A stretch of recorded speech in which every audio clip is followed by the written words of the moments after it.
Bonnie Isman. I'm on the Society's Board of Trustees. Our mission as a society is to tell the stories of Amherst, and we're so pleased today to have Suzannah Fabing Muspratt here.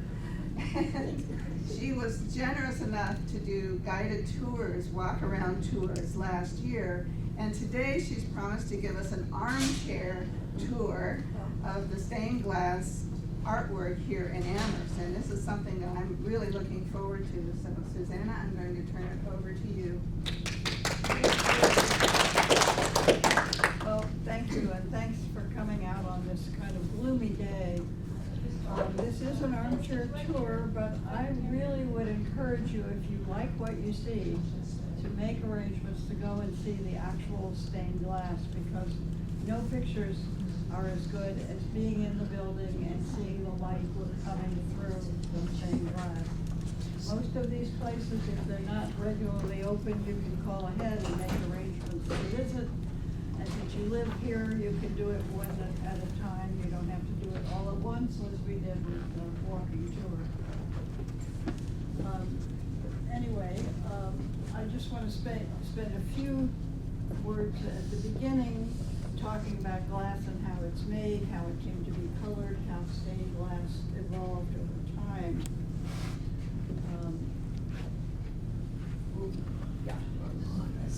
Basically, glass is a combination of silica, usually sand, sodium carbonate, an alkali derived from wood ash, and calcium oxide or lime, and that mixture will melt when it's heated together. Adding metallic oxides, metallic salts, or ground metals to the molten mixture produces colors.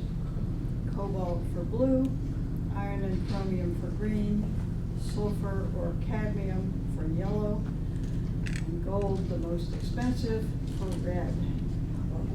The resulting glass, which has uniform intense colors, is called pot glass, and the thicker the glass is, the darker the color.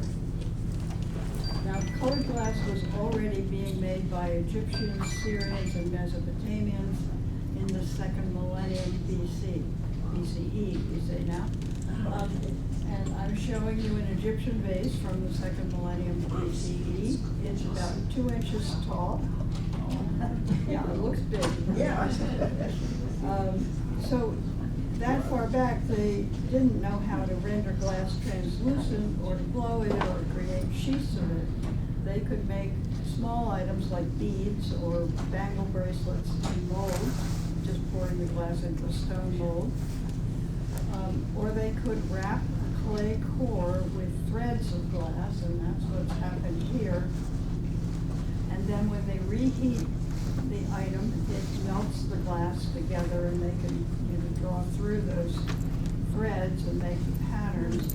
And it cooks up the clay center, and then when it cools, they can chip out the clay, which is a little hard on a 2-inch vessel, and have a tiny vessel with a little bit of a hollow center.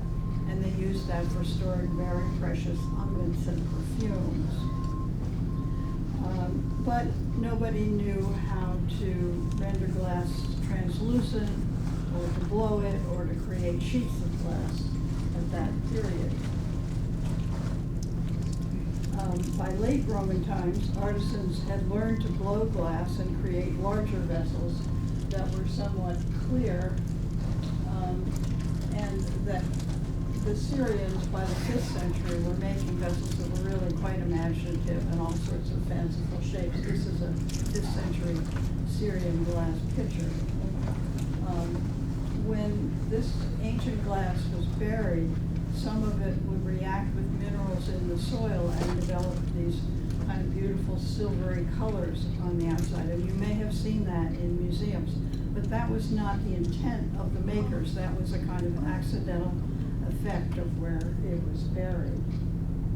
But it was not until the Middle Ages that people figured out how to make sheets of glass, flat glass. Blowing glass makes a balloon-like hollow sphere. But in the Middle Ages, they learned how they could take that sphere on the end of a long blowpipe, as you see in the picture, and swing it back and forth while they were blowing it, and it would turn into a cylinder.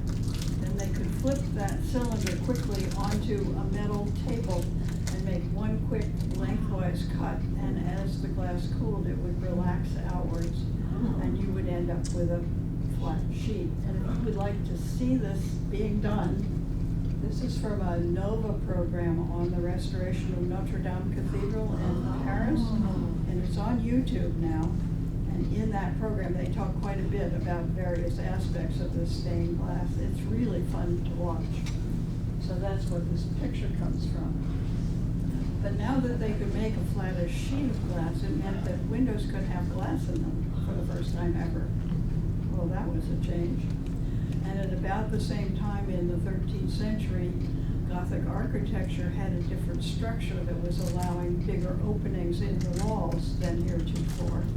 And just in the nick of time, the craftsmen figured out how they could join together pieces of flat glass with strips of lead and make bigger windows to fill bigger pieces of glass to fill those bigger windows in Gothic churches.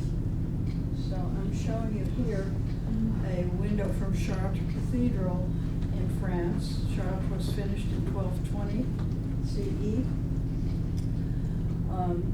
And this is kind of fun because this is actually a window showing the glassmakers cooking up a pot of pot glass. And so now you know why it's called pot glass, because they made it in a big pot. And basically, this early kind of stained glass is a bit like making a mosaic, only with bigger pieces, because the pieces were each a single color. And if you wanted to change colors, you had to put on a new piece. The black lines that you see are the lead strips between the pieces of glass.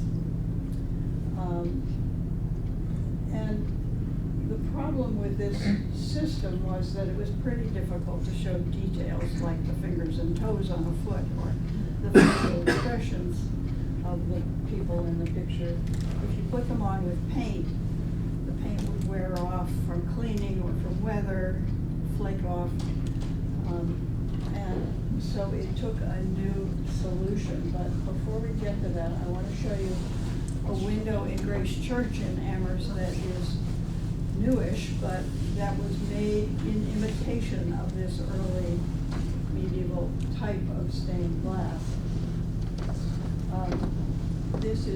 This window was installed in 1931 as a memorial to George Kendrick, who ran a grocery store in Amherst, but who was involved a lot in various civic endeavors, and to whom we owe the foresight that has created Kendrick Park today. That's a story for another time. Anyway, this window is darker and simpler than most of the windows in Grace Church, which we're going to see later. But it's useful to show it to you now because it's trying to emulate the early medieval stained glass. So in the center of each of those vertical windows is a music-making angel. In fact, the faces have been done in vitreous enamel paint, which wouldn't have existed then, but they had to kind of compromise a bit. And around the angels, you see little flowers and a cross here and there and a fleur-de-lis and things, making a very pretty pattern. Each piece is one color with a couple of exceptions. But there's really no discernible storyline in this window, and there's no obvious connection to George Kendrick. It's just a pretty window, and it's dark.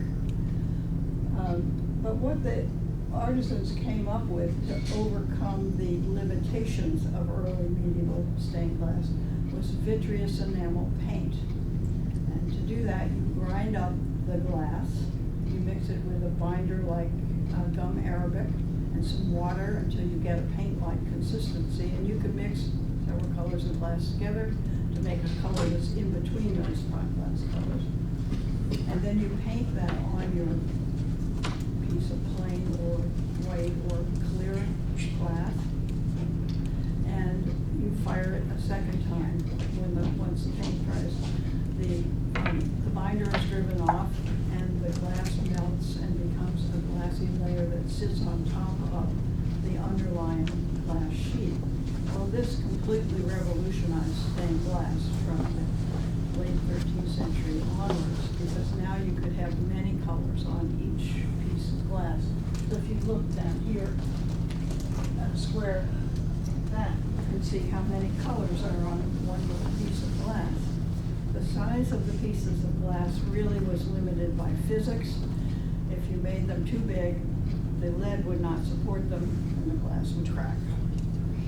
So once this happened, they never went back, and vitreous enamel paint became the principal system for making stained glass and has continued to this day. All of the windows in this room, which is the Rotherwas room in the Mead Art Museum at Amherst College, I see some people nodding their heads, they recognize this. All of these windows were done with vitreous enamel paint. The room itself comes from Rotherwas Court, which was the country home of the Bodenham family in Hertfordshire, England. And this house was very early, it's like 12th century, but they were adding a wing in Jacobean times and put this room in the 17th century, beginning of the 17th century. The house passed down through the family for generations, but by 1912, the line had died out and the land was being put up for sale. So a New York art dealer came and bought 13 rooms from the house, dismantled them, and brought them to America, where he right away sold the nicest of the rooms, this dining room, to Herbert Pratt, who was an Amherst College alum and also a big honcho in Standard Oil of New York, and who died in 1945. And when Pratt died, he left the Rotherwas room. He put it into a house he was building for himself, a neo-Jacobean house in Glen Cove, Long Island. But when he died, he left this room to Amherst College. And we can talk later about how you take apart a room and reassemble it. That's another story. But Amherst College, fortunately, and I think that Herbert knew this was happening, was in the process of designing the Mead Art Museum at the time. It opened in 1948, and they were able to build a place in the museum for the Rotherwas room. Now I'm going to show you a picture of the bow window at the end of this room. Suzanne, where in the museum is that? When you go in, it turns to the right, it's all the way. Yeah, when you go into the big gallery, turn right, and you'll see this room there. And it's open whenever the museum is open, which is a lot of hours of the week. So here's this window, and this is a focal point for the room, but if you look down here, you can see a small picture of the adjoining wall, which shows you that there are 3 more big windows there. All of these windows have stained glass inset into them. But this is not the glass that was in the Rotherwas room in England. This glass was collected by Herbert's brother George. And George Pratt was an art collector. Both of them were trustees of the Metropolitan Museum. Both of them were Amherst College alumni of prominence, probably on some board or other. Anyway, he had a collection of stained glass, so he put his stained glass on view in Herbert's new dining room. And the pieces were trimmed and given new decorative borders so that they would create a more of a visual unity, because these pieces of glass were made all over the place. They were made in Germany and Switzerland and where else? The Netherlands and so forth. And they were made from the beginning of the 16th century to the end of the 17th century. So they're not really all of the time period of the original Rotherwas room. However, they are not unlike what you would have found in a Jacobean room where you were entertaining the guests. And what those windows would be is a way of putting forward the family's bona fides, basically. So the subjects might be heraldic motifs from coats of arms and family mottos, like these two examples. They might be religious scenes. There's a story of Lazarus on the left here and a crucifixion on the right. Both of those probably copied from European prints that were in circulation at the time. And you can see here very clearly the new borders that were put around them when they came to Glen Cove, with a yellowish tone. The third kind of category of subjects would be things that showed the sources of a family's wealth or its business, like these pictures of sailing ships. Now, the yellowish color that you see in the new borders and sometimes in the main panels themselves is a result of a slightly different way of making colored glass. It's called silver staining, and it involves painting the glass with silver nitrate, and then you fire it again. And in this case, the silver actually bonds chemically with the glass and stains the glass itself. So the effect is the same as vitreous enamel paint, but the chemistry is a little different. Both methods enable you to make these very detailed scenes, all that stuff on the ship and so forth. And both of them involve a second firing that kind of cooks the color into the glass. Well, both of the Pratt brothers, as I said, were trustees of the Metropolitan and honchos at Amherst College. Herbert left the room to Amherst College. George left his glass to the Metropolitan Museum. What to do? Well, fortunately, the museum directors were very collegial.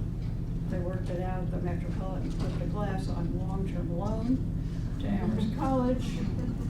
And then a few years ago, they finally just gave up and made it a gift to Amherst College. So it is in our town for the rest of the time, we guess. Chronologically, the next stained glass in Amherst is a Grace Church, the Episcopal Church on the town common. Grace was built in 1865, 1866, right after the end of the Civil War. And it is Gothic revival in style. The architect, Henry Dudley, was a proud founding member of the New York Ecclesiological Society, which decreed that the appropriate architecture for Episcopal churches in America was that of 13th century English parish churches. So if you drive around old New England towns, you can always spot the Episcopal church. It will be a smallish church. It'll be built out of whatever the local stone is. This is Pelham stone. And it will have all these pointy elements of Gothic. Remember the circular window in that facade. We're going to come back to that one later. But Dudley would have wanted the windows in Grace Church to be consistent with the English 13th century parish church. And he found an architect, a stained glass maker who could carry out that mandate. His choice was William Gibson. And Gibson was an emigre from Scotland who called himself the father of American stained glass. He learned how to make stained glass in Europe. He emigrated to New York City in 1833 and opened a stained glass workshop there. And there were a couple of other emigres who tried the same thing, but they pretty soon gave up and moved back to Great Britain because they didn't find much market for stained glass in America, not as much as they were expecting. And that's because Massachusetts was full of congregational churches that were very plain, had plain glass windows. Similarly, the Dutch Reformed churches of New York State, the German Reformed churches of Pennsylvania. But Gibson hung on, and he began to get commissions from Episcopal churches in the American South, where there were a lot of Episcopal churches going up. And he also had people in his firm who could do other kinds of decorative art. They could do faux finishing of furniture. Who knew it was a thing back then? Or they could paint decorations on walls. And as time went on, Gothic Revival architecture became more prominent throughout the country, and he began to get more commissions in the north. And by 1860, his business was at its peak, employing 100 artists and workmen. In New York City, he not only outfitted many new churches, but also crafted stained glass for hotels, theaters, shops, and mansions. The Civil War, however, brought all of this to an abrupt halt, and he must have been very grateful for Grace Church's commission soon after the war ended. By the way, the discovery that Gibson was the artist behind the stained glass at Grace is a fairly recent one. Ken Sammons, who was a parishioner at Grace and a retired professor from UMass, did amazing research and published this book in 2022, which you'll find at the Jones Library, or you can buy on Amazon. It's called A Slant of Light, and I would really recommend it. It gives you the whole story in amazing detail. Anyway, as I said, Dudley wanted to have the appropriate glass to go with 13th century English parish church, and that was what's called grisaille. And that term comes from the French word for gray, which is gris, and these windows have a kind of grayish tone to them, which is not what people normally think of when they think of stained glass. But the background is made up of diamond-shaped panes of clear or frosted white glass called quarries, for a reason. And each of these is painted with the same small-scale design in gray or black, or sometimes white on clear or frosted glass. And I'll show you the detail of that window. See the quarries. These have the medieval monogram of Christ, IHC, each hand-painted. They're not stenciled, they are each hand-painted, and there are 187 of them in that window I just showed you. I think these windows were popular in English parish churches because they emitted more light than the dark early medieval windows, and it's often fairly gray in England anyway. But they didn't emit too much light because you don't want the parishioners looking out the window and getting distracted from what they should be focusing on. Also, I think they would have been much less expensive because they used less of that expensive red and blue glass. And those parish churches didn't have huge budgets.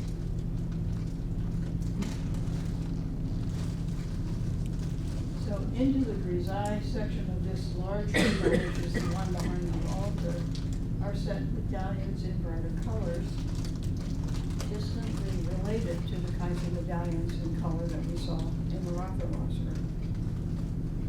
They contain inscriptions, symbols, and biblical references, and there's a very deliberate iconographic program. Every element is there for a reason. Now, many churches, back to those Gothic cathedrals onward, mostly had in their windows pictures of stories from the life of Christ or stories from the Bible. And the original purpose was to inform the illiterate people in the pews about the stories that are in the Bible. But Grace Church really, and we will see a traditional example of this later when we go to the Catholic Church in Amherst. But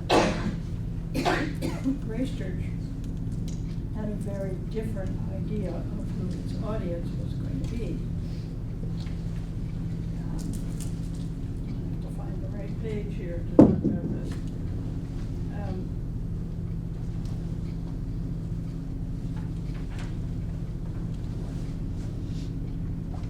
Standing next to Amherst College, which at the time existed to train young men for the ministry, Grace anticipated having a well-educated congregation who knew their Bible backwards and forwards. they didn't need to be instructed about these stories. They would be able to manage bits of medieval Latin, ancient Greek, and Hebrew. The professors and students would be caught up in the hot theological debates of the time, such as one about the nature of the Trinity. Grace was and remains the only Episcopal church in town, placed strategically in opposition to the Congregational and Baptist churches nearby.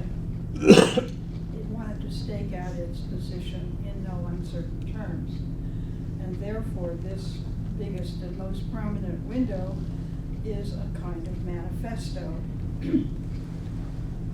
The three lobed panels you see at the top of the window represent the symbols for the three persons of the Trinity. At the very top is the dove of the Holy Spirit surrounded by flames. It holds this prominent place because this is Grace Church dedicated to the deliverer of grace, the Holy Spirit. In the next row, at the left, you see the Latin motto, Gloria in excelsis Deo, glory to God in the highest, at the bottom on that golden ribbon. In the center, you have a different monogram of Christ, IHS in this case, and a crown at the top.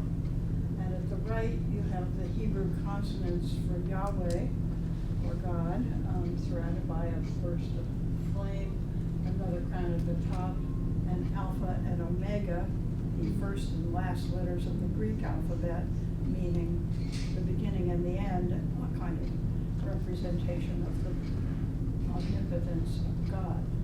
So those top three windows are the three persons of the Trinity. And in the grisaille section of the window below, there are 5 medallions of pointed oval shape, 3 in the center panel, and then the center of each of the sides. And those have symbols related to the Bible and Christian worship. And there are 4 circular medallions with blue backgrounds that depict the medieval symbols of the 4 evangelists: Matthew, a winged man; Mark, a winged lion; Luke, a winged ox; and John, an eagle. And these 4 books of the Bible are the part that tells the story of Jesus' life and death. So, and here's a detail of that central cross. You can see the grisaille with the monogram of Christ in it. This is the cross, obviously crucifixion, the crown of heaven. But look at this beautiful background, blue background. That's done by having blue glass underneath, painting over it with blue vitreous enamel, and painstakingly scraping away the vitreous enamel in places to create that pattern. So you're seeing the blue glass without the enamel in the lighter part of the design. I mean, the amount of handwork in these windows is absolutely astounding. So basically then, taken all together, the lower zone of the chancel window lays out the sources of our knowledge about Jesus and the ways his teachings are being honored and transmitted. The windows along both sides of the church are memorials to specific individuals. And they all have the same format. This is called a double lancet window, lance-shaped windows, 2 sides surmounted by what's called an oriel, a circular window at the top. The stained glass windows would buckle if they got too wide, and so the architect's solution is to have 2 narrow windows and a piece of stone in between, rather than trying to get away with one wider window. The oriel window in this particular window is about the biggest anybody's ever seen without having an extra support in it. But anyway, I wish we had time to talk about each of the memorial windows, but we'd be here all day. So I'm just going to pick a couple to talk about. This one is a memorial to Susan Huntington Phelps. and that might be a name that resonates with some of you. She died in December 1865 at the age of 38, while Grace Church was under construction. Susan grew up on the Phelps farm in Hadley, which is across the road from the Huntington homestead, and that is together the Porter Phelps Huntington Museum these days. She never married and dedicated her life to looking after two brothers who were mentally deficient. She was a maternal first cousin of the Reverend Frederick Dan Huntington from across the street, who was instrumental in the founding of Grace Church. And since school days, she had been a close friend of Emily Dickinson, who wrote a poem about loss and remembrance on the 5th anniversary of Susan's funeral. One scholar has proposed that although Emily was a Congregationalist and by this time a recluse, she may have snuck into Grace Church to see the window dedicated to her friend, which inspired her to write this poem. It's a nice thought. I don't know if it's true.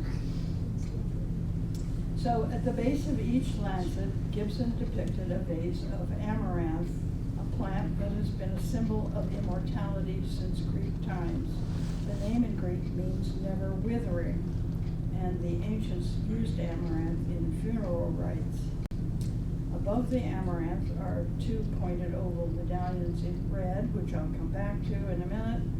And above those red medallions are, on the left, a star surrounded by the word faith, and on the right, 3 nails, symbolic of the crucifixion, with the word hope. Here's a detail of those 2 red medallions, and they have these verbal scrolls, which were something of a specialty of Gibson's. It's a way to put a text into a window and give it some visual light. And the scrolls are entwined with the crown of thorns from the crucifixion and the crown of heaven, both symbols of Jesus. So it says, "My soul waiteth for the Lord until the day break and the shadows flee away." And then the oriel window at the top continues the theme. This is the anchor and rope, which is an ancient symbol of grace, and the motto entwined around them reads, "I look for the resurrection of the dead." So overall, this window emphasizes, and I forgot to show you that in the grisaille, the pattern is of oak leaves and acorns, which are symbols of strength and endurance and resurrection. So overall, this window emphasizes Susan's fortitude and endurance in life and the fervent hope for her resurrection after death, because she was such a faithful adherent of Christianity. This window is a memorial to 2 little children from the Conkey family who died at ages 1 and 2. And I think it has some of the most beautiful passages of painting in the church. This head of a lamb with an eerily human eye, perhaps a lamb that is being looked after by the Good Shepherd. And on the other side, a bouquet of lilies of the valley, a flower that was said to spring from the tears of the Virgin at the crucifixion. And the roundel above has 2 cherubs with lavender wings, and people have speculated that these may be portraits of the 2 little children, but we'll never know because we don't have any photographs of those children.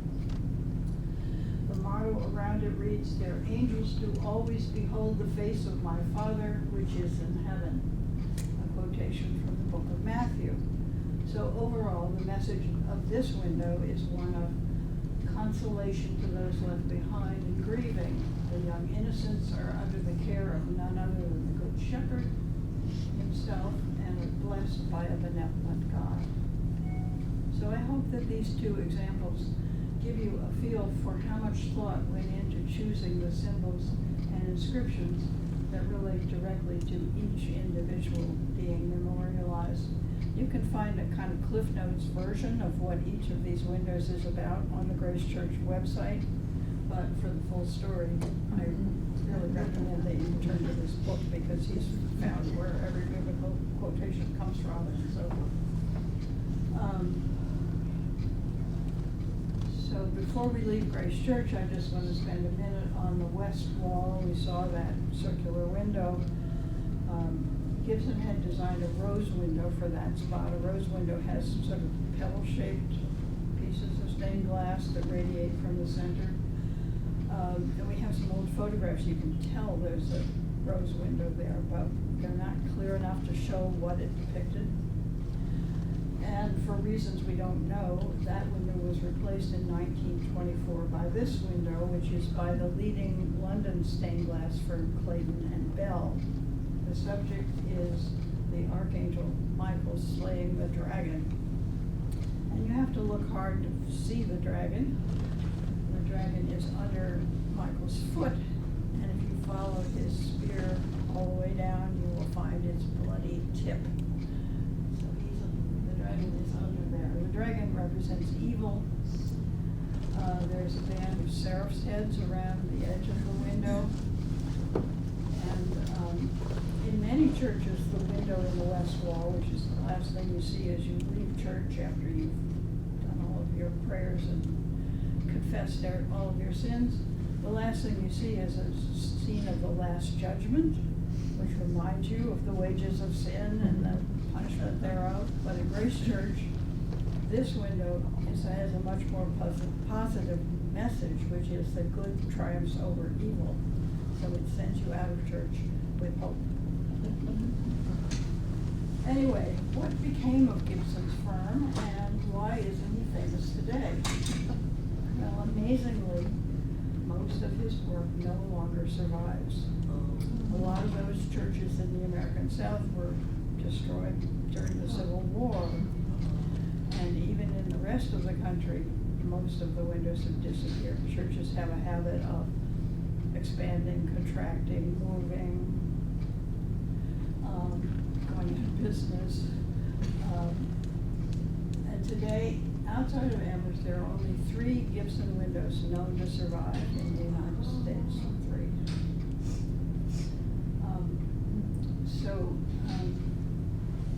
I've lost my train here. But so the 20 windows that Grace Church has by this founder of American Stained Glass really are a national treasure, at least among stained glass aficionados. So we are lucky to have them in BC. But the real reason that Gibson is not so well known today and that so many of his windows disappeared is that there are fashions in stained glass, as in many other things. And his work lost favor when Louis Comfort Tiffany and his teacher and competitor John Lafarge introduced a very different type of stained glass in the late 1870s. They used milky opalescent glass in which colors are swirled together, and the sheets of glass could be plated so that you look through one to see other layers beneath. And this was a whole new way of doing stained glass. It created a sense of depth and atmosphere that was entirely new, and now you could make convincing landscapes in stained glass, flower gardens in stained glass. Some of the glass was actually iridescent. It had those silvery colors of the buried Roman vessels that I talked about at the beginning. So it was very beautiful. Some of it was rolled and folded slightly while it was cooling to suggest the folds in cloth. They could put a comb tool through it while it was cooling to make it look like grass or twigs.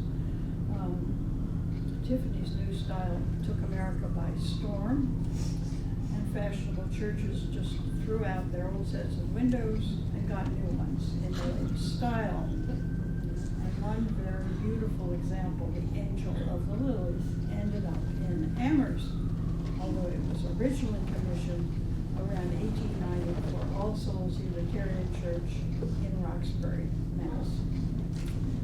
When the church moved, its window was offered to the Unitarian Meeting House in Amherst, so we were the beneficiaries tertiary. Now, Tiffany Studios manufactured quite an extensive range of decorative goods and glass, notably lamps, vases, and murals. It was a large and profitable operation that started in 1878 and continued till 1930. At the height, Tiffany Studios employed more than 200 workers, including a lot of women and girls. Although Louis Comfort Tiffany originally did all the designs himself, as his business mushroomed, several of his fine artists were given the lead on some of the large-scale commissions. Now, the Angel of the Lilies was commissioned as a memorial to Sarah Williams, a young woman who had died in a fall from a carriage before her 20th birthday, leaving behind her husband Henry and infant daughter Christine. 19 years later, in 1888, construction of All Souls began on what had been the family's estate in Roxbury, where the fatal accident took place. So Henry Williams commissioned the window in Sarah's memory. The late Janice Gray, a parishioner of the Unitarian Society, studied the handiwork of several of the artists in Tiffany's employ. One of them, Agnes Northrop, started working for Tiffany in the early 1880s in the women's glass cutting department and remained with the firm for 50 years. But she never married. If you got married, you were out at Tiffany's studio. By 1890, she was a designer for Tiffany with her own studio, the only truly independent woman artist in Tiffany's employ. She lived in Flushing, New York, near the Tiffany Glass Works. Flushing at the time was dominated by the horticultural industry and was home to many public gardens and nurseries. Northrop specialized in garden and landscape murals, and her lilies in other documented works bear a distinct similarity to those in this window. Several experts, including Janice Gray, have proposed that she is a likely candidate for having designed the Angel of the Lilies. The face of the angel is more lifelike and differently proportioned than the faces of the typical angels in Tiffany windows of this period. There's some likelihood that Sarah Williams' daughter, Christine, who would have been 19 at the time, served as a model for the angel. A contemporary photograph of Christine supports this hypothesis. You'll find it hanging next to the window when you visit the Unitarian Society, so you can see whether you agree. So, a lot of discussion about this. Northrop wrote that she never did figures in stained glass, so it's possible that another Tiffany artist executed the angel and Northrop did her surroundings. Anyway, interest in Agnes Northrop and the other Tiffany girls has intensified recently as art historians struggle to tease out the work of unheralded female artists. In 2023, the Metropolitan Museum acquired a spectacular triptych by Northrop entitled Garden Landscape, and it is enormous. It's recently gone on view, so if you're down there, go into that court in the American Wing, you'll see it. And just last December, another window by Northrop from a church in Canton, Ohio, broke all records for Tiffany stained glass, bringing $12.5 million at auction. So stay tuned for more discoveries about Northrop's hitherto unheralded career. I think we have a hot female artist in Amherst. Amherst Tiffany window was taken apart layer by layer, cleaned, and re-leaded and put back together again in 2014 with CPA funds from the town. And there's a fascinating slideshow of this process on the church's website, which you might also want to take a look at. And now I want to say a few words about cathedral glass. Stained glass was all the rage in the 1880s and 90s, but it was expensive because so much hand craftsmanship was involved. And as an affordable alternative, manufacturers took glass made by industrial processes and put together simple designs by letting together fairly large pieces in attractive patterns. This glass has no painted decoration. It could show different textures, as you see in this example, and it was called cathedral glass. Some churches resorted to this expedient. For example, First Church on Main Street, which finally put some stained glass in late in its life. And Second Congregational Church farther down Main Street, which is now the home of the Jewish congregation of Amherst. The JCA has just gotten CPA funding to restore its windows, which had been added in 1890 to its 1834 building. So you can see that the interest in stained glass was just coming in all over the place in town. This is a slide that they submitted with their application for the money to fix the windows, and you can see the damage in the orange panel there. You also at the bottom can see how cathedral glass can be arranged to make a nice floral design. Cathedral glass windows were also featured in many Queen Anne style houses that were being built for Amherst middle class in the 1880s and 1890s. This window is in my house, which dates from 1890. Often they're installed on the stair landing where they make an immediate impression when anybody comes through the front door.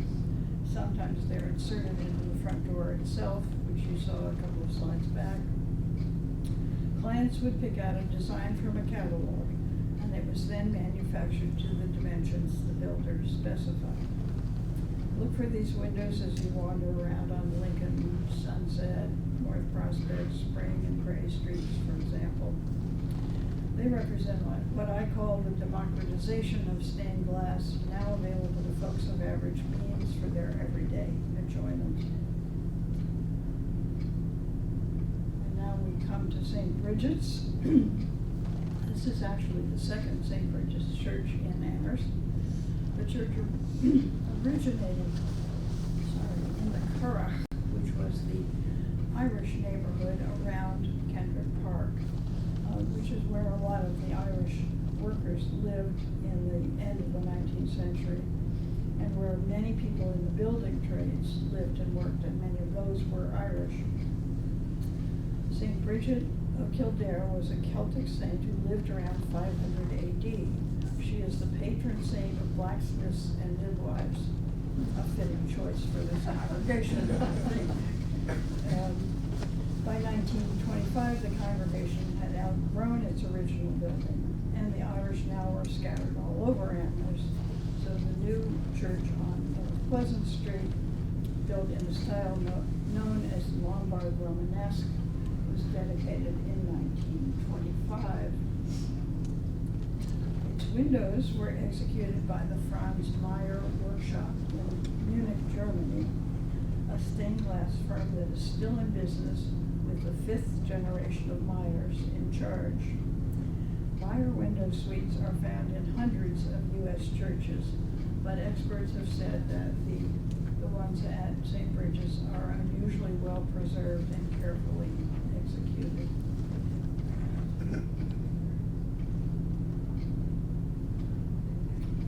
They mostly show stories of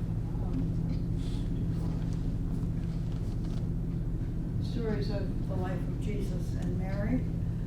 Here you have the adoration of the 3 kings on the left side and the adoration of the shepherds on the right side, both coming to see the baby Jesus. They are often based on old master paintings or also by paintings by the Nazarenes, who were a 19th century German group interested in religious scenes. They tend to be stylized and somewhat saccharine in tone. The artists used human models, and if you look carefully, you will see that the same model's face appears in different windows, playing different roles. Conversely, you will also see that different models are used for Christ from window to window. Here's another pair of those windows. On the left is the Last Supper. On the right is Christ giving the keys to St. Peter. And you can imagine that it's rather difficult to be copying an old master painting that's usually horizontal, like a Last Supper, and trying to squish it into the vertical format of these windows. I think here you can also see that there are unifying doodads at the top and the bottom to pull these windows together as a series, and there's a lot of that staining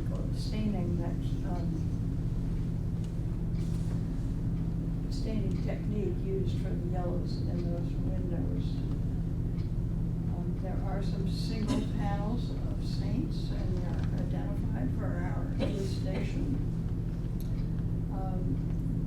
There are a couple of female saints in the church. I couldn't find St. Bridget's, but the female saints are up in the choir loft and very difficult to get to, and very difficult to photograph. Make of that what you will. Anyway, there are a couple of other Meyer suites of windows in Western Mass, one in St. Peter's, Great Barrington, one in St. Joseph in Stockbridge. There are tons of them in Boston. Today, the firm works with contemporary artists to realize large, complex compositions, mostly abstract, and not all of them for churches. I was in Munich a year ago, and I tried to go visit the studio, but they're no longer allowing any visits to the studio, so I was very sorry about that.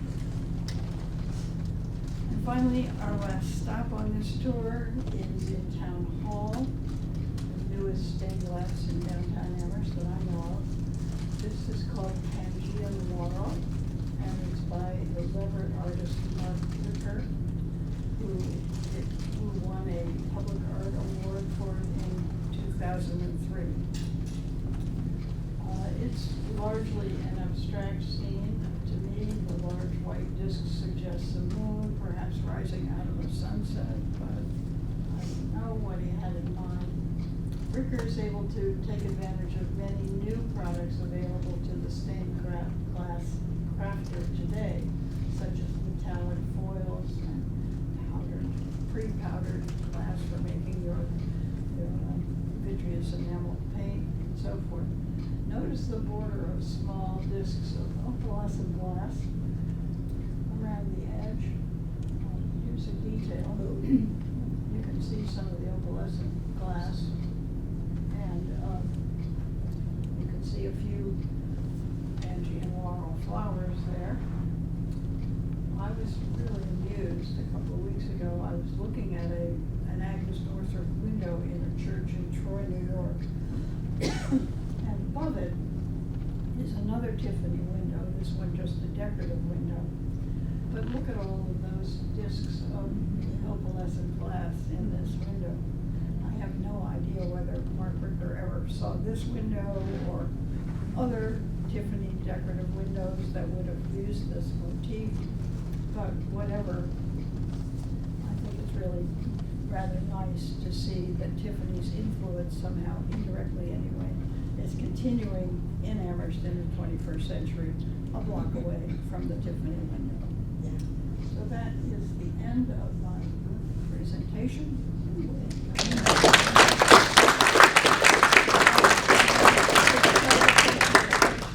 If I can answer them.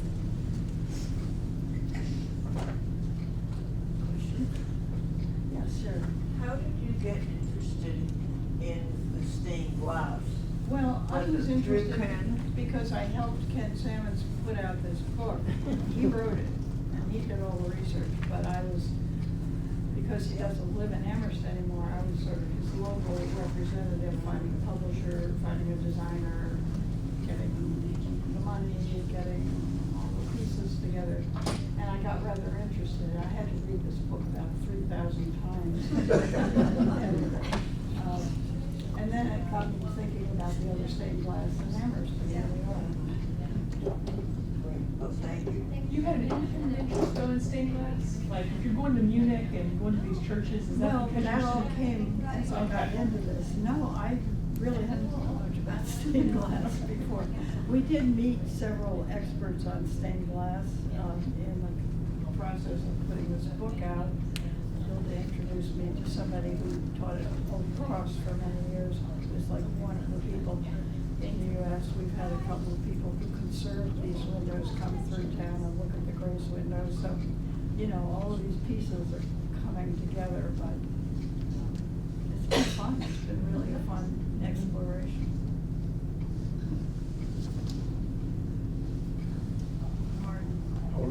How long does a window like that last? Nobody takes care Well, of it. so the lead tends to give way after a while, maybe 100 years, and you have to strengthen it or replace it, take the glass out. It's amazing, the craftspeople who are still here in the valley who do that kind of work. But you just have to keep an eye on it. A lot depends on what's been done to preserve the windows. There was a period when people put plexiglass on the outside of the windows, and all that did was trap moisture between the glass and the rotted the frames out. So then, you know, they would find that their windows were actually falling apart because of being preserved. So we keep learning as time goes on about what are the proper ways to conserve stained glass. But if you have stained glass, keep an eye on it. And Depends there are on air people around pollution who know. and acid rain. I'm sorry? Depends on where it is. If it's in a city, the pollution is worse and it gets away, it gets pitted and gets weak. So all the stained glass windows at Grace Church were taken out and restored. They Wow. have been said, you know, they Did- have oh, sorry, did I been, mess some up of them 20 years have ago or been so? restored, Yeah. and you can Is that actually New Hampshire tell or a couple something in New pieces Hampshire? have been kind of remade. Yeah, that's right. Yeah. There was rumor when we first moved to Amherst that there was a Tiffany window hidden away on the UMass campus somewhere. Did you Yeah. ever discover I that? would like to know about that. I haven't looked at the windows in the old chapel. I think those are modern Yeah. imitations of cathedral glass. I mean, there's no painting or anything in them. I don't know of a Tiffany window there, and Amherst College doesn't seem to have any stained glass. I've heard rumors that there's a window in a crate somewhere in Amherst College. But I haven't been able to track that down. I'm curious, that you mentioned those two windows were put side by side because the leading couldn't support them. Yet you go to Saint-Chapelle and you go to some of the other Gothic churches in France that I know best, and they're huge windows, especially in Saint-Chapelle in Paris. It's essentially a chapel that's all glass with very little stonework between them. So I'm just curious why in the 1860s they couldn't do what they could do back in the Well, 13th century. okay, but in the 1860s, they were trying to imitate a 13th century English parish church, so, you know. Oh, that's the difference. It That was British practical, and not but it French. also was trying to go back to a tradition that's fairly early. And I think, you know, you have to be an engineer to understand what can work in various situations. But yeah, the Saint-Chapelle in Paris, when you're in there, it feels like it's all glass, and there's no support at all. You had a question? I did. You had a picture of, it wasn't a rose window, but it was a rose window at the very beginning. And you said it was, Michael the Archangel slaying the dragon as you leave the church. Yeah. How do you know it wasn't Saint George slaying the dragon? How, no, I'm sorry, I don't mean to, it sounds rude when people are laughing, but, like, is it in the painting, in the? It doesn't say on it, but my friend Ken went through the archives, and so he probably found the order for Okay. the subject, you know, I mean, and Right. there's, Jude may have an answer for us, but. Yeah, because he has wings. Oh. Michael has wings, George doesn't have Oh, okay, I wings. didn't notice the wings, thank you. You know, you look at the paintings or at painting or something, and you don't know, who's this supposed to be? If it's not labeled, how are you supposed to? So But that's the called wings. iconography, and, you know, if you're studying these things, she's an icon painter, but, you know, if you are really following this, if you were a student at Amherst College studying to be a art history person, you might have learned about all of Okay. these things. Yeah. That's interesting.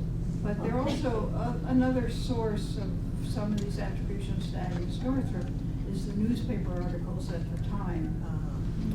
And you read the newspaper and it says, and then And they know they had this because they- window, and at the time they knew because the person was right there talking to them, so that can be very useful. I've used that kind of information a lot in my research in other contexts, what you can find in the small print in the Gazette may just solve your question. Thank you. Yeah. Is there a last question? Somebody?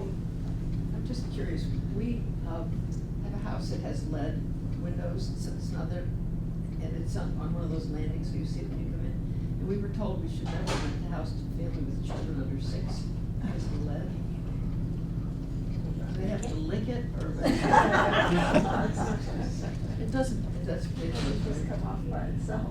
I don't know. It is soft though, the whole reason they use lead is because it's soft, so if you push it, it's gonna bend. Yeah. That's why it's there, so the window can be flexible, the stone is stiff, but the lead is soft. So if they could reach it, Yeah, that's good, yeah, short children, don't rent to short children. Well, there's also a law just generally that you have to, if you have children under 6 and you're moving into a place, you have to like have the lead assessed.